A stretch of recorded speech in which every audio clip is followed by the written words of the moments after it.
ఇప్పుడు ఏదైనా సరే ధర్మో రక్షిత అన్నారు. అందుకే ధర్మాన్ని ఎవరైతే రక్షిస్తారో వాళ్ళని ఆ ధర్మమే రక్షిస్తుంది. సీతమ్మ వారు క్షేమంగా ఉన్నారట. విభీషణ గృహం కూడా మంటలకి ఆవుదు కాలేదు. వెంటనే ఆంజనేయ స్వామి అశోకవనానికి వెళ్లి సీతమ్మ వారి కాళ్ళ మీద పడి ఆవిడికి ధైర్యాన్ని చెప్తున్నారు. అమ్మా, తొందరగా వెళ్లి నేను రాముని తీసుకొస్తాను తల్లి, కాస్తంత ధైర్యంగా ఉంది తల్లి అని అనగానే సీతమ్మ వారు అంటున్నారు, హనుమా, నువ్వు వెళుతున్నావంటే ఎందుకో నాకు కూడా దుఃఖంగా ఉందయ్యా. ఇవాళకి నువ్వు ఇక్కడ అలసట తీర్చుకుని రేపు వెళ్ళినాయన అంటే, లేదమ్మా, సుగ్రీవుడు పెట్టిన గడువు ఎప్పుడూ అయిపోయింది. రాముణ్ణి మాత్రం చూసి చాలా కాలం అయిందమ్మా. చాలా బాధగా ఉంది నా మనస్సు కూడా. నేను తొందరగా రామదర్శనం చేసుకోవాలి. మీరు ధైర్యంగా ఉండండి తల్లి, తొందరలోనే రాముని తీసుకొస్తాను అని సీతమ్మ వారికి ధైర్యాన్ని చెప్పి అక్కడి నుంచి బయలుదేరుతున్నారు. చూడండి ఆంజనేయ స్వామి.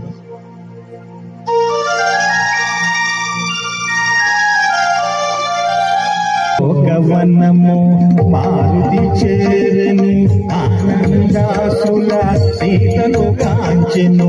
తల్లి నీవున భాగ్యవశమున క్షేమముండివని పదముల బాలెను.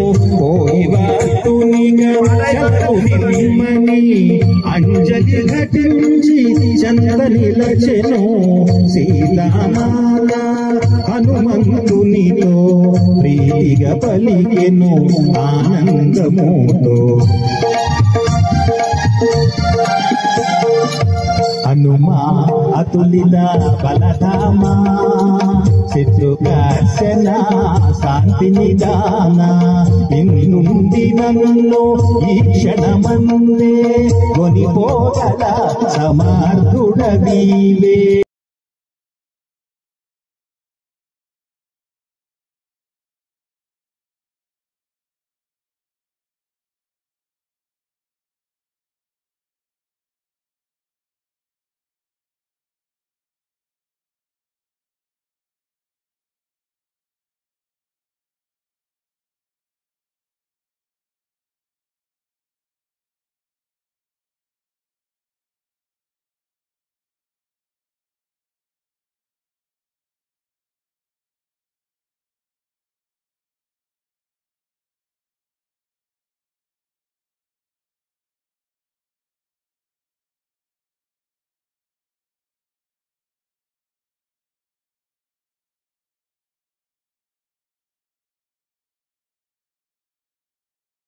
విశ్వాసము